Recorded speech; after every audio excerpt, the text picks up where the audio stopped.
Right, thanks for coming. The new one. Let me just go in. Yeah, we're not far. Actually, we just started. Right.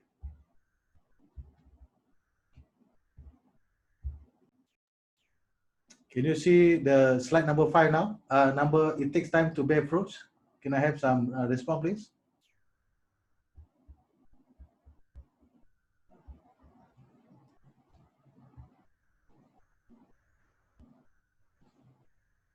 Hello.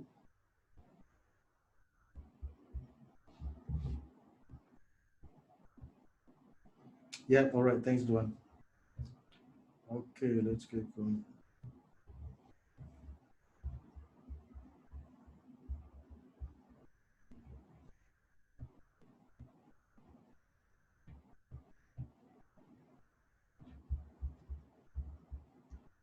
Sec.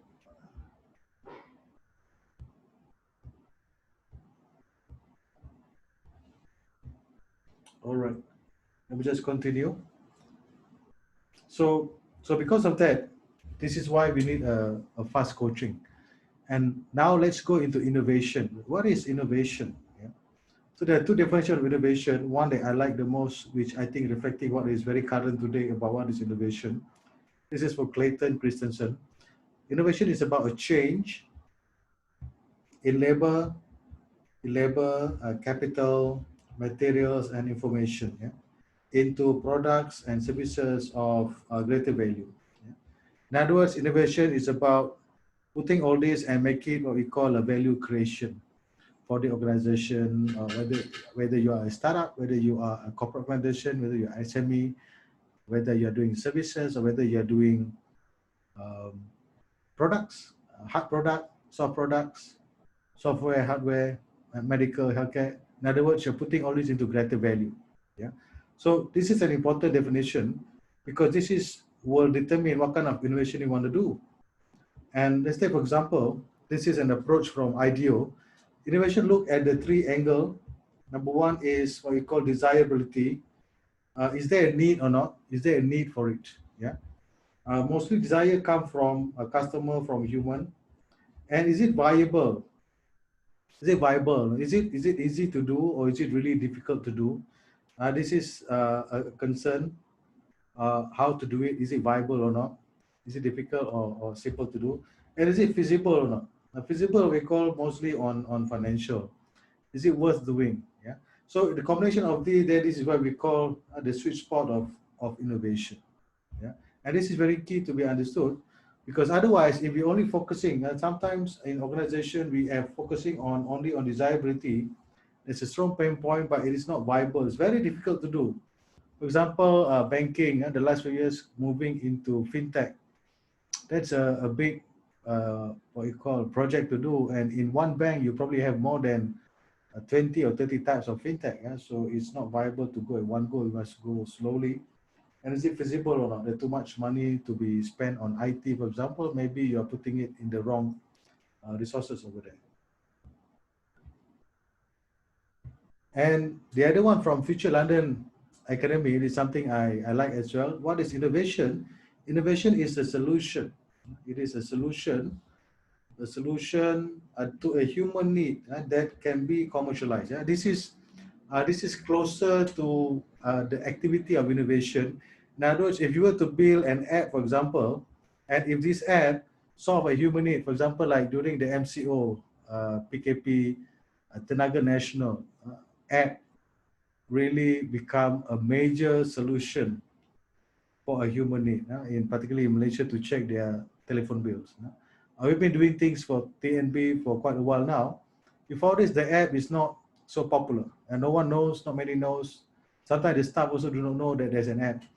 But during the PKP, the last 3-4 months, the app become a major solution, particularly also for someone who has more than one houses where they rent out, they become a landlord, they become very important. Yeah? So that's what we call innovation, solving a human need.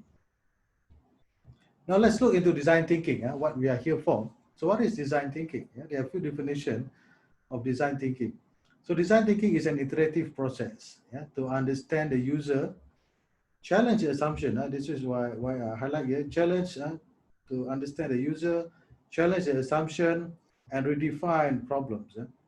And to do that, we identify alternative strategies. And the keyword here is alternative and solutions that might not be instantly apparent with our initial level of understanding. In other words, this is for interaction-design.org. In other words, in the beginning, we probably do not see that as a solution. Yeah? For example, coming back to an app just now, earlier on when TMB launched an app, it's only meant for you to check the bill, right? And it was very hard to use, very hard to register, a lot of security uh, involved over there. And TMB at the time do not know that the real market actually not with the normal user, because I mean, why must you download an app just to check your bill once a month, right? But later on, they find out as they progress further, they realize the app is highly used by the landlords, people who do sublets, people who have more than one addresses, one houses to monitor their sublet. They probably have 30 or 40 properties to use. And the moment they have that insights, yeah, this is where they generate new ideas. Oh, actually, we have to make this app simpler to be registered so that even the owner can register, but under a different user profile. If you could see now the latest one, you have two ways to register, whether you are the owner or you are the tenant for the house. Yeah? So these are simple features, but very useful when you wanted to identify alternative strategies and solutions. Yeah? So that's basically the essence of design thinking. It is an iterative process. Iterative means it is back and forth. It is back and forth, going and coming. Later on, you probably see the process. I don't know, any of you have been to design thinking program or a training or read about it? Can I hear some response from you, please?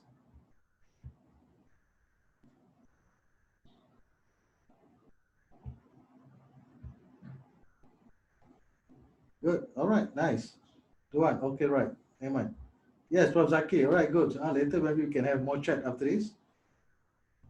Thank you. Oops.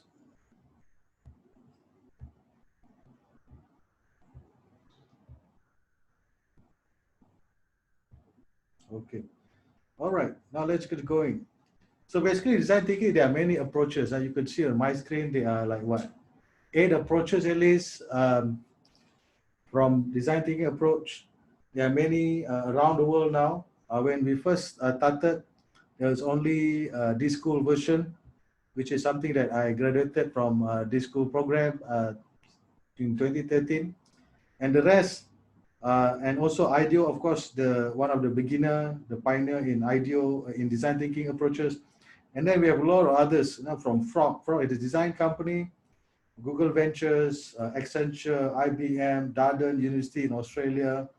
FLA is Future London Academy. Yeah. So there are many approaches to design thinking, but the goal is the same. The goal actually to delight the customer, to find solutions, to look at the problem, the pain point differently. Yeah, not just not just having a process, but rather to have an ultimate goal. In other words, if you already have gone through any form of design thinking, but and you join someone who have gone through another kind of design thinking, it's okay because the goals are the same, more or less the same. All right. So the approach that we use, I'll try to explain today is from this school, the 5-step version. This is quite popular, one of the pioneer. I highly recommend this one because it has a lot of case studies for the last, I think, what, 12 years already. So first type, what we call the empathize, define, ideate, prototype, test. Sometimes I announce it as EDIPT, yeah? EDIP. This is the acronym for design thinking, 5-step from Stanford. And if you could see, there are a few other things that we add on here. Actually, this is from us. We integrate it with a few other tools. These are the tools. Yeah? These are the tools around that you could use to integrate with design thinking. That's what make design thinking quite versatile in this area because it can be integrated. Design thinking has their own tools, but the last, I think, 3 years, it has been updated. There's you could see you Google from IDEO or you Google from Frog. There are many other tools that have been put in integrated into design thinking. So that's a great stuff. So why design thinking is so popular? I think from my experience looking at design thinking, because it helps a lot more people to innovate. Yeah, it used to be innovation only for a certain group of people. It could be from R&D, only the IT people, only the bosses, or only maybe the engineers. But with design thinking, the activity of innovation can be brought in with more people. I think that's an advantage because innovation is too important to be left to only one department or one group of people. So how can you use design thinking in your workplace or in your project? Yeah. So I've outlined here a number, five of them. Number one is to upgrade. If you're a company, upgrade your workforce skill set with innovation and leadership through training and coaching. Yeah, because the new customers, especially post pandemic situation, the customer are changing. The customer is altered. The market has altered. You need to look back at a new product, new process. Very important. Number two, to support digital projects. If your company is going through digital transformation, going through some new ideas, changing, putting IT system, new software, you could use design thinking to run a sprint session, strategy lab, idea session, or hackathon. Hackathon is idea competition. Number three, to uncover untapped and unknown, because normally design thinking we will call in different group of departments. It could be finance, the HR, the business people, the sales, the procurement together, the 20, 25 of them, or in some places we run for 200 people at one time. So you'll be able to see different kind of views of looking at the problem. For example, in the bank, they actually have problem. For example, the non-performing loans, credit card problem, for example. And in the bank, one of the largest department is the call center, the collection department. So for the collection department to have such a big number of people, it shows that there is some problem in the product journey or product process. I mean, otherwise you wouldn't need to collect because people will definitely pay. But the thing is, when you group all the bankers together and talk about the NPL, the process, then you realize there are actually certain things that they haven't looked seriously together. So you'll be able to uncover unknown business and productivity opportunities. Number four, identify POV. POV is point of view. A new customer that you probably have neglected. Yeah. For example, like in one project we did with the rail operator, they find out that a lot of the facility, this one was back in 2015, 2014, a lot of the facility in the commuter and MRT is not friendly to the people with reduced mobility, ataupun orang kurang upaya, kelainan upaya. Yeah. So this is what we call a new POV in the customer experience. The lifts, it's only one lift at a time, and the door is small. So when people rush out, people with reduced mobility or kelainan upaya, they're not able to get in. And number five, design thinking also being used to conduct assessment and readiness survey for the staff of organization. Yeah, especially you wanted to understand your organization in terms of innovation and also entrepreneurship. Post-pandemic, a lot of organizations now are becoming more entrepreneurial. Therefore, you can have a design thinking workshop to be able to assess this. So you're able to see where is your organization, what you call interest when it comes to going to be entrepreneurial.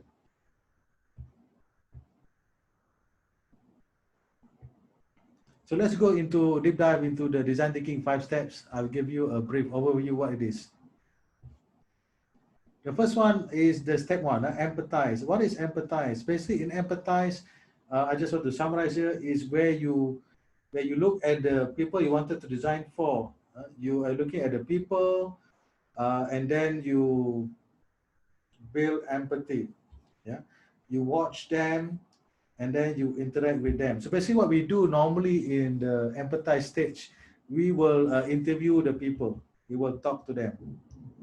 Yeah, we will interview them. We talk to them. We ask some feedback from them. We ask them some questions. Later, I give you an example. Ask them what we call why they are doing certain things. For example, in the MCO situation, we help one client. We run online design thinking.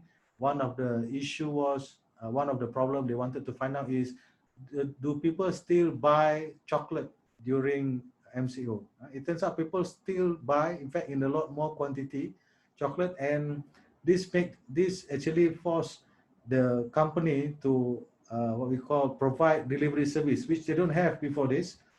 Because by the moment they ask, they realize people want to eat more chocolate because they have more time or they are more stressed, they want to be a bit happier, I'm not sure. But this is what we call when they ask a customer, you'll be able to get some feedback from that.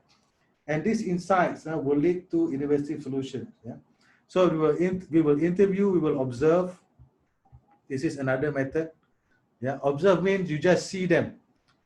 For example, we work in the bank to understand the queue management in the branch.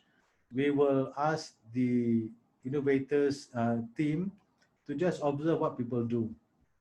They come in, they park their car, they walk into the bank, and they take the number and they queue. Let's observe them. Yeah. So you'll be able to see there's one bank that we work with. They actually identify that if the branch is too busy, a new customer don't want to walk in. Yeah, that's an insight. So in other words, that's actually a loss to the bank because if people don't walk in, they probably lose their customer. So they need to make sure the bank look partially busy, but not too busy or overcrowded. And then another one, what we call immersion. Yeah. Observe, interview, and immersion. Immersion means the learners, the innovators become the user, like the queue just now.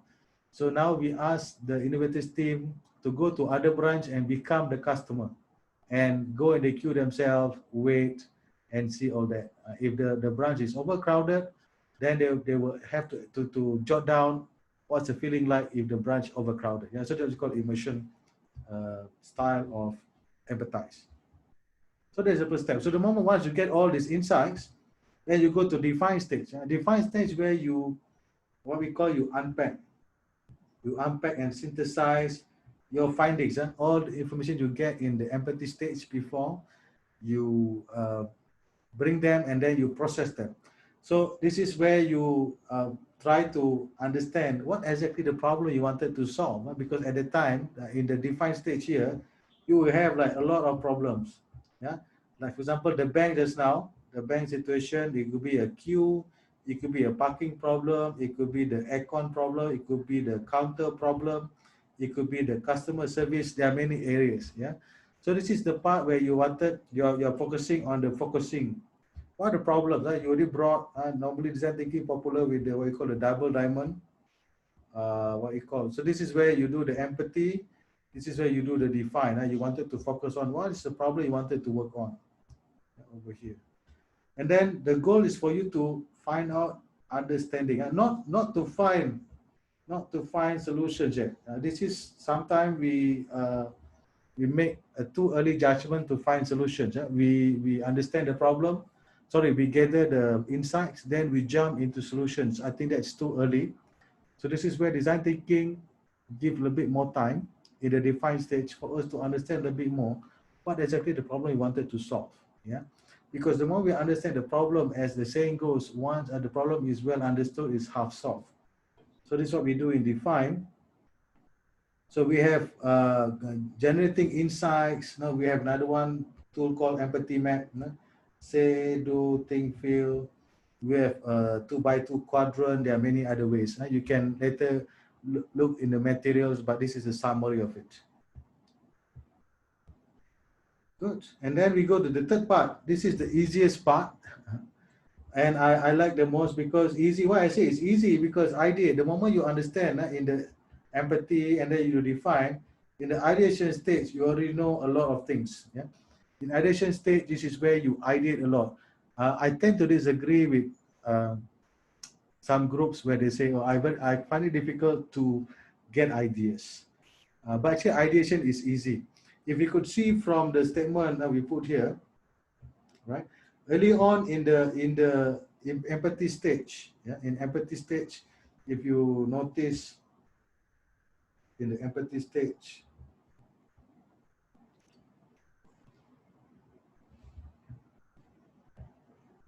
yeah,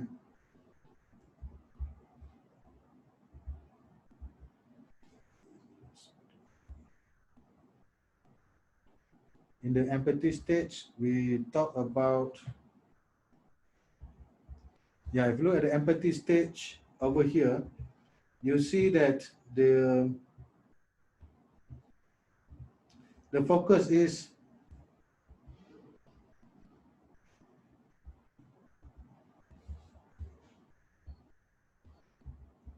yeah, if you look at the empathy stage here, it says uh, more of focus rather than flaring. Yeah, this is empathy stage. Sorry, at the define stage. But later, when you look at the next one, where we do the ideate, I look at the ideate, it says more of flaring rather than focus. So this is the double diamond I mentioned just now. Yeah. So this is empathize, define, focus. This is ideate. Yeah. Then ideate. So ideate, where you do ideation, you go wide, very wide. Yeah. And including going to wild ideas. Yeah. Radical ideas. In design thinking, there's a lot of emphasis on wild and radical to alter the state of thinking. One example that I can give you right away, which is a true example, we've been running the workshop from 2013, and in 2017, in 2018, the government at the time introduced a smoking ban, yeah?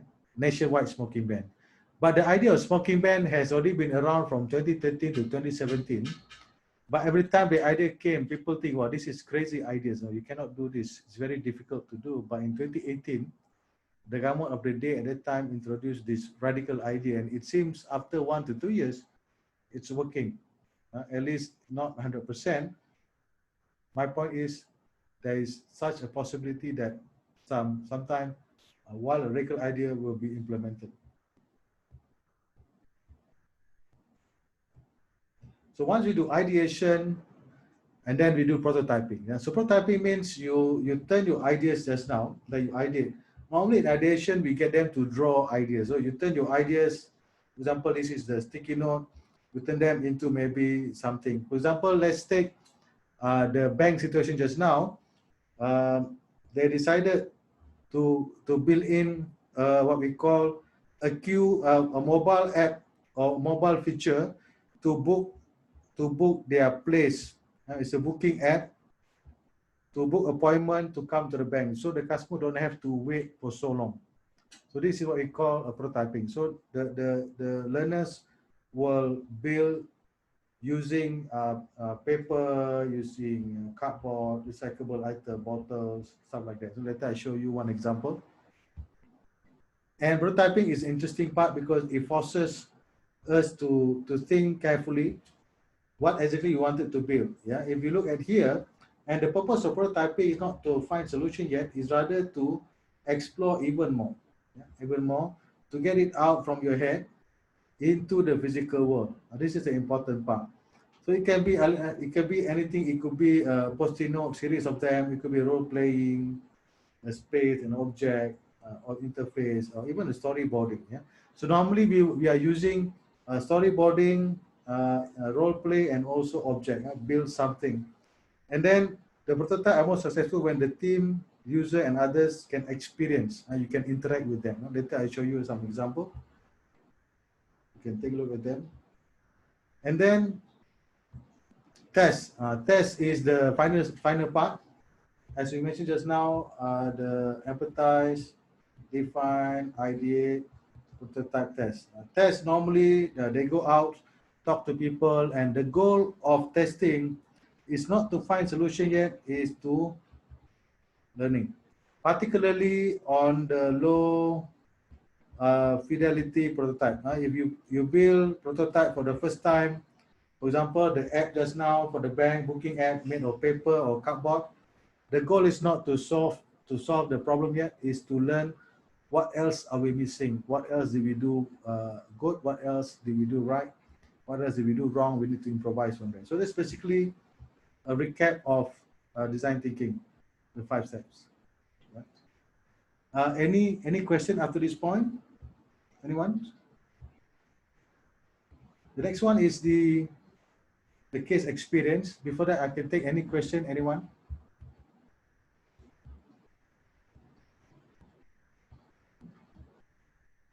Oh, all right, thanks. Thanks, Aiman. All right, thanks. Okay, good. Prof. Zaki, you have questions? Mr. Khairul, I have one. All right, Ridwan here. please. Okay, just now you said during ideation, the idea is just to create as many ideas possible. Basically, like we throw out or we trash out ideas, right? So how do Yes. you, and then from there you create prototype. So let's say if I have 10 ideas, how do we choose which one should I go for prototype, or we just choose based on the most relevant or easy to develop or something? Thank you. Okay, that's a good question. So Prof. Zaki asked, he has a lot of ideas. Let's say he built 10 ideas. Which one should he prototype? That's a brilliant idea. That's a brilliant question. So normally, if you are doing this in the team, get a consensus from the team. Which one should we do first? Normally, in a typical learning workshop, I will ask them to prototype three prototypes. Yeah, let's say you have 10 ideas, 3 prototype. Number one, the radical one. You must prototype at least one, the radical or the wild. Number two, the delightful. I call it the delightful. Delightful means, let me just write it down over here. One is the wild ideas, prototype one. Number two, the delightful. In other words, if you were to do this idea, the customer will love it. The user will love it. Maybe it's difficult, but delightful. You prototype them. And number three is what we call the quick win. Very easy to do. Change your process a little bit or just some tweaking. Prototype. So you prototype 3 items. That's how you do it. Does it answer your question, Prof. Zaki?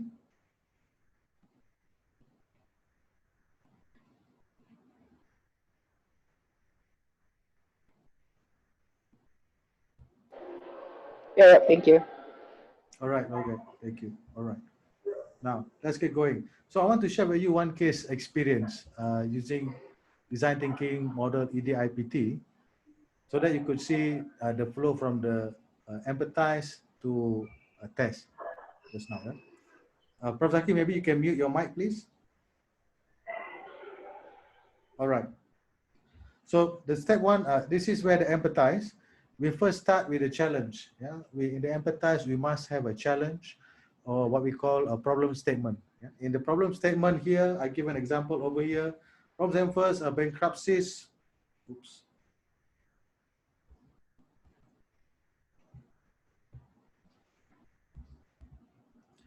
Put here the first challenge or problem statement is bankruptcies among the youth. For example, in AKPK statement, they find out that there are about 10,000 new bankrupts in the last 10 years. Sorry, the last 3 years. So that's a big numbers, and half of them were youth, the age of 22 to 30 years old, right? So this is a problem. So this is a challenge. We have a challenge statement, and then you put a context of the situation, then you put in empathize as what we call a context. You build using design thinking line of questioning. How might we, or sometimes we make a short form HMW, how might we improve financial management in youth? This is the context of the problem we state early on. So normally this in empathize, you set one context. Let's say you don't have any what we call background of what you wanted to do. Just pick any problem, put it as a challenge, and then you put a context. How might we something? Yeah. And this is step one. And then you go out, do the OEI I mentioned just now. You do observation, you do engagement interview, or you could do immersion. This is immersion. This is engagement. Engagement can be also the interview. This one is observation. So observation can also be secondary data you collect from internet. You do a WhatsApp, you do a checklist, send a survey. and all that. Yeah, which I don't normally recommend. The best one actually engagement. Talk to people, go out, talk to people. After all, you wanted to know their story. You go out not to just understand how they solve the problem. You wanted to understand their story, particularly the story on the pain point, their pain point, their problem. So, a question over here.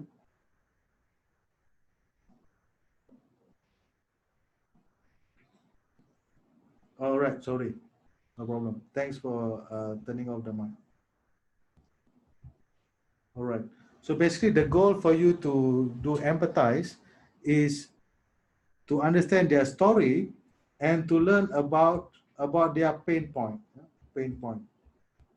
This is an important part. Pain point. What are their problems? Yeah. Then later on, once you understand the pain point, only then you can work on. So the moment you go out empathize, you do again the OEI, and then you come back. Normally, we do this in the workshop for maybe 1 hour or 2 hours, depending the nature of the workshop. In a 5-day program, they go out like almost half a day just to do interview like 10 to 15 people and come back. There are normally about 5 teams in the group. And then once they do that, empathize, they come back, and then we go to define. Yeah. So define with this context of how might we improve financial management in youth, and they go and find out the problem. This is some of the problems that they have find out.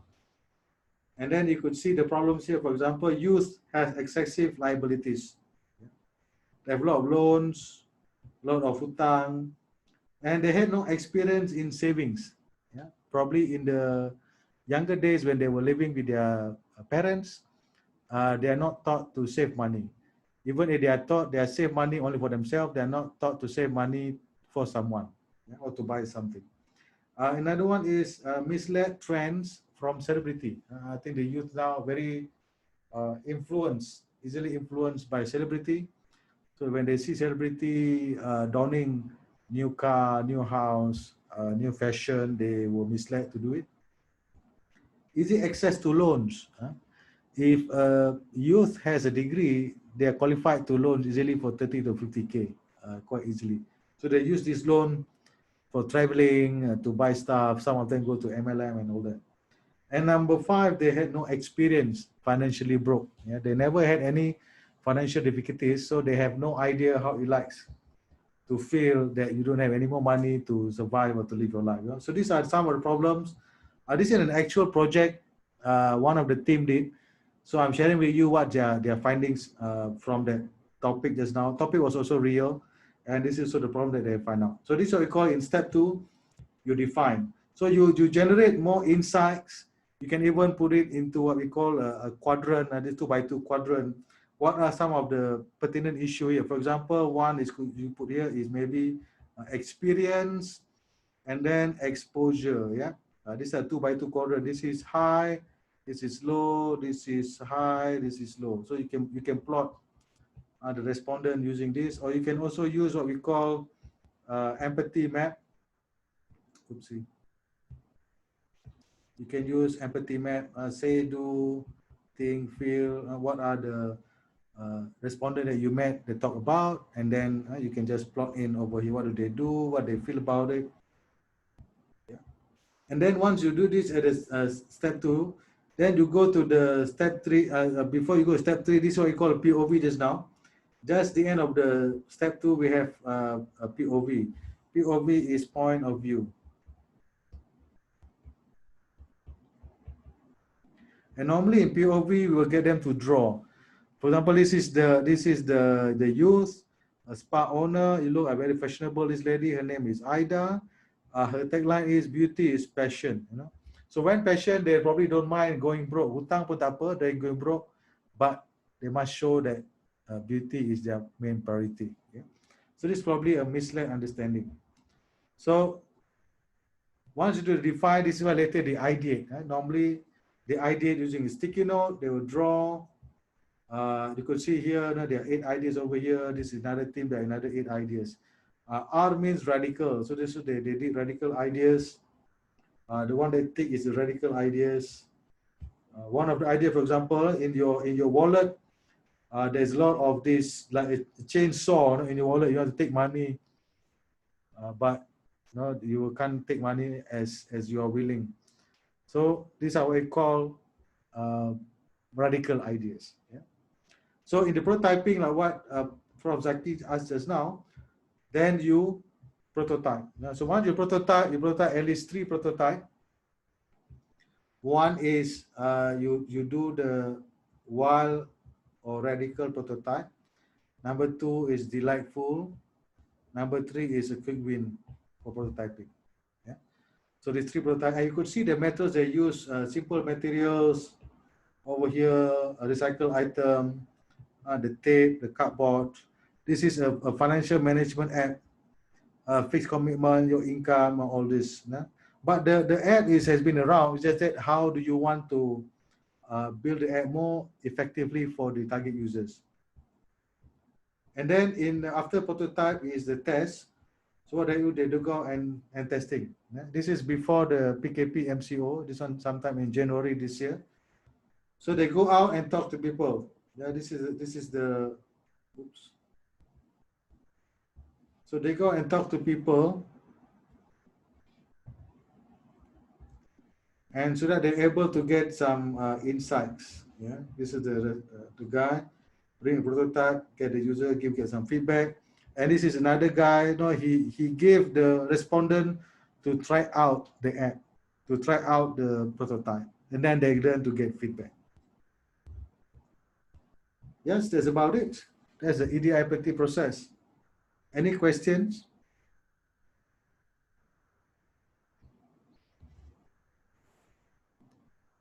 Or would you like to share your, please, Duan? Hi, it's me again. Right. It's quite, no, because I'm trying to for example like in your case study just now they create an app, right? I believe app for monitoring expenses, to record all your daily expenses are already available in the market, right? Yes. But why? I think if they say if we discuss from the perspective why youngsters are still bankrupt because they buy a lot of things and whatnot, all Mm-mm. right? Don't you think the Yeah. issue is not about the app, but the issue is how for them to really use the app and use the app to guide their daily expenses? Okay, my issue is like this. My main question is this. When I have an idea, Mm. how am I supposed to ensure that the idea really grab the attention of the user and they really give impact to them, rather than just another app or another website or another Yeah. idea lah. Good. I think it's good. Good question, Duan. I want to address first your question, which is true. There are plenty app available out there, but the thing is, why that app is not picked up, yeah, by the user. So I think the user wanted to find out. One of the ideas they build is the app. I think we don't want to argue on that. It's up to them. They want to explore that. And then your next question, how do you ensure? This is where you need to spend a little bit more time in the empathy and define stage, because you wanted to find out exactly what these people want. Are you solving the right problem or not? Yeah, is your idea uh, solving the problem that user recognize or not? You know, like what you said just now about the app. For the innovators team, they probably think the app going to solve the problem, but does the user think the same or not? Yeah. So reflect on your ideas that you have. Uh, does it really addressing what the user problem or not? If it doesn't, I don't recommend you to do it if you're looking for short-term response. If you're Okay, willing for to example, spend a like bit more time, okay, please. for example, like if I say, let's say if I am an AKPK staff, and then Okay. I want to do the test. So, is it much more appropriate? For example, let's say if I want to create the app, isn't it much more appropriate if my tester or the user that I Mm, want to test, my target market should be the one those who are already in the financial problem. Because if I go to the other people, to the other students or to other youth, to other mm, youngsters, they may not have the problem. So when they see the app, mm. they say, "Oh yeah, the app can really help me," but they don't have the problem. They don't really uh, appreciate the app, right? So meaning that, Yes. is it important for us to choose the right target market when we do the testing, or we can just randomly choose anybody? because I'm afraid that Okay. it might give us a wrong feedback. Okay, good question. The first stage, let's say you just build, like just now the prototype, right? You just build it. You just build it. I don't recommend you to look for the right target market first. I recommend to just go to anyone random because you wanted to put the idea out as fast as possible. Because the topic that you wanted, let's say about the financial management, is a known topic, so people are aware about the topic. They may not give you the right feedback, but they can give you some feedback, and you wanted to learn from it. The moment you go to the first stage, the moment you are testing already outside the first stage, which is the random testing, you will learn more about the question that people ask, and that will give you more confidence, and then that will give you more reflection. Okay, I think this is not the right market for me to test. I think now I know which one to work on. Yeah, so that's why I always recommend, whatever idea you have, just go out and test with anyone, because you want to learn more about the context. Does it help, Duan? Yeah, okay, so that you. So basically, testing just to get the idea and feedback, right? Yes, and more importantly, as a coach, I would say is to build confidence in you, to build more confidence in you about your ideas. Because normally when we have the first stage idea, we always worried, will this appeal people? I don't want people to think I'm stupid. So when you do a lot more initial testing, it gives more confidence to the people with the ideas. Oh, I believe I can do something about this idea more. That's more of the thing I would like you to understand and do I the see. first testing to build more confidence in you as the ideator. But my concern, but my point of view, my concern is that it might give me false positive. I might be too confident about the app because of the feedback given to me is not really the relevant feedback that I should get. Yeah, I mean, do I right? You're right, but that's only the first stage. For you to Okay. test, to let's say you spend 3 months, right? Maybe the first week you go to the random people, then you have one more confident. Then only you get the second stage testing. You get to then at the time you already adjusted your prototype to a better looking from the first week that you went. So this is the by the time you go and see the right user for right tester, you will probably know how to convince them better compared to when you first do the testing in the first week. Yeah, that's the process. Yeah. Okay, got your point. Okay, All right. my next question. Yes. Usually, uh, I assume from idea to test, it is considered as one cycle, Hmm. right? Usually, what would be the best time frame for one cycle? It depends Uh, on the case study, or it depends on. for for for a simple, we do a sprint. For sprint, normally we run within 2 days to 5 days. The one cycle should take at least 2 to 5 days. That should be the first one. You should complete that in 5 days. Then you learn from it the second week. Then if you want to go again, you take another uh, 2 to 3 weeks to learn deeper about the problem and the solutions you are created. Okay, okay, thank you. All right. Thank you, Duan. All right. Okay. Any other question?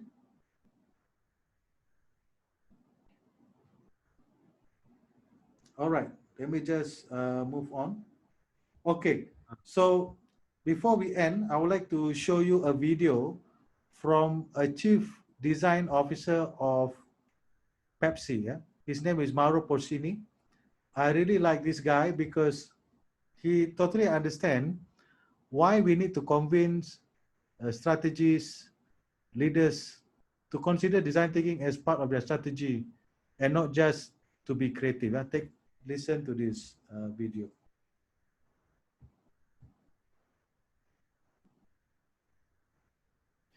What is design thinking? Well, it's the connection between empathy, strategy, and prototyping. Empathy is all about understanding people's needs and wants, so essentially what is relevant to people. Strategy is about understanding what is relevant for the company, so understanding the business model, the equity of your brands, your customer relation. No matter if you have them already with existing brands or if you don't and you need to craft them from scratch in the process of innovation. The role of the designers is to connect the two worlds. Now, the business community may tell us, you know what, we do that. We do empathy, we understand people, we have consumer insights working for us as marketers. And strategy, of course we do strategy as business people, we don't need designers. But there is a third pillar, that is the ability to prototype. Empathy, strategy, and prototyping. So as soon as you understand what is relevant to people and to the company, you start to create, to act into the process. And so this ability to create prototypes is an amazing value for the company, because enable the company, first of all, to be aligned around an idea, and then enable different kind of functions within the company, because innovation is by definition cross-functional. So from R&D to finance to insights, marketing, and design, of course, again, to connect around that idea and co-create around that idea. All of this increase the efficiency of the process, increase the quality of what you do, especially because at a certain point you have the ability also to start interacting with consumers and customers and co-create with them. Right. So we also run Innovators Development Program. This is a 3 months program for large organization and also SME. If they have a certain problem they wanted to understand, to create new products, to create new solutions, improving a process, we have a program, a structured program on this. And our fast innovation coaching, this is where we support entrepreneurs, SMEs, and also large organization in their innovation development and corporate innovation. So the new webinar, next one, I'll be running on designing employee experience, how to redesign and reimagine using a behavioral model. And the other one is the Alpha Innovation Team. This going to be in either next week or in 2 weeks from now. I shall invite you in the next session and you can attend in this kind of situation and time. So with that, thank you so much. And I'm happy to take any other question if you have. Thank you so much for joining this session today. Mr. Khairul, if I may ask, have you worked before with any academic institution? Academic? You mean university? Yeah, university, for example, if they have a problem, for example, like I think currently the most global issue with in university in Malaysia is recruitment. It seems that the recruitment are getting lower. Yeah, we've done with USM, yeah, UKM. USM, UKM, okay, cool. Yeah, UKM, on workshop, we run workshops with them. Oh, sure, okay, cool. Right. So I can contact you through the email that you sent, the invitation email, yeah? Yes, you can definitely. Look forward to that one. Okay, super. Thank you. All right, welcome. Prof. Zaki. Yeah, I have one question actually. Please, Prof. You talk about wild ideas and of course delightful and also quick wins. So those are your 3 strategies, right? To come up with a prototype. So actually, how can you differentiate between wild ideas and delightful Okay. prototypes actually? Because sometimes it depends on the perspective of a person, right? So anyway. Okay. Yes. Now, good question, Prof. Not just the person, for the user. Yeah. Yeah. I'll give you an example. Macam tadi yang the smoking ban. Yeah. For the user to do nationwide smoking ban is a radical ideas. It's a wild ideas. Yeah. And then, but it's not delightful actually. For the smokers. Yeah. But that's what we call a difference between the wild idea, that's for the user. The delightful idea could be something very interesting. For example, if you notice the smoking ban, the smokers say, oh, I don't want the 30 meters, but the delightful one is to create just smoking room in the Mamak Center. That's a delightful ideas. Yeah, it's not radical, but it is delightful for the users. Can you see the difference? Yeah. While is like totally, the user will normally reject it. They say they don't want, this is crazy, I'm not going to do it. but delightful is the user wants it badly. Although it's difficult, but that's what they want. Does it Okay, help? sure. Yeah, Right. yeah. What do you do, Prof? I mean, as someone your age attend, I'm so delighted. Yeah, I mean, as I said, I have attended the design thinking before under Genovasi. Oh, So okay, right. That's where I so learned as well. yeah, yeah. So I went through, and then at one point, they appointed me like kind of their ambassador for the early stage when Ah, Khairul was there. yes, So yes, Carol. I I remember just was Carol. interested to see again, what you want to teach at this time actually, because Ah, I'm a strong believer of design thinking. I think it's great actually. So, yeah, and I think the idea that I think that it should be taught at the university level also. right. So Where do you teach now, Prof? currently I'm teaching at the International University of Malaya Wales, IUMW. Ah, you're from INW. Okay, all right. What do you teach? Well, currently I'm the dean of the faculty, but I teach. My area is actually computer science IT. So basically, my background is Ah, computer engineering. all right. Wow, amazing. Thanks for joining us. I'm happy to meet fellow IADP from Genovasi. You which Sure, sure. cohort, Prof? I cohort 3. Oh, I was the first one. When they formed that, actually, I was there. Actually, that's why I think they think I was Ah. kind of overqualified. So they put me as the ambassador. Ah, nice, nice. Ah, wow. Do you still practice design thinking?